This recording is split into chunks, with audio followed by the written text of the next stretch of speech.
Les paraboles de Madeleine Delbrel, une spiritualité en images. C'est le titre de mon livre et je pense que ça vaut la peine de pouvoir le découvrir. Pourquoi ?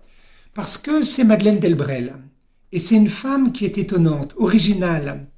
Elle vient d'être déclarée vénérable, maintenant c'est en route pour la béatification et certainement que non seulement dans l'Église de France, mais bien autour d'elle, on va en entendre parler.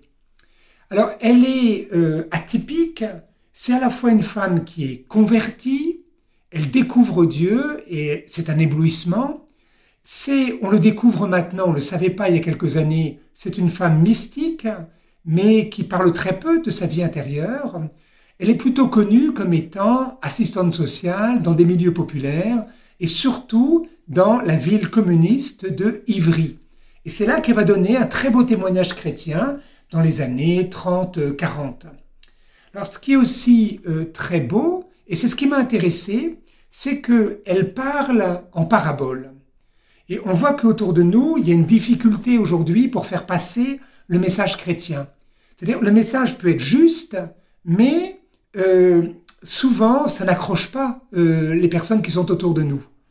Et elle a un peu ce génie, parce que c'est aussi une femme qui est poétesse et elle a vraiment un très beau don d'écriture. Et pour elle, tout est parabole. C'est pas simplement de faire des paraboles pour expliquer un contenu de manière pédagogique, c'est que dans sa manière d'être, elle voit la vie et elle découvre à travers les événements, les circonstances, les rencontres, bien des choses qui sont des paraboles, c'est-à-dire des paroles de Dieu pour elle. Et, par exemple, pour dire la vie spirituelle, elle va prendre la parabole du bal du 14 juillet. Et à travers ce bal, elle découvre elle fait découvrir que notre relation avec le Seigneur, c'est une relation d'amour où on se laisse entraîner.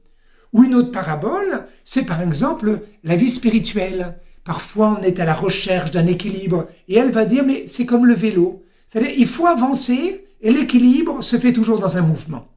Alors, à travers de petites images comme ça, toutes simples, accessibles à tous, elle nous dit quelque chose de très juste et de très profond sur tout ce qui touche la bonne nouvelle.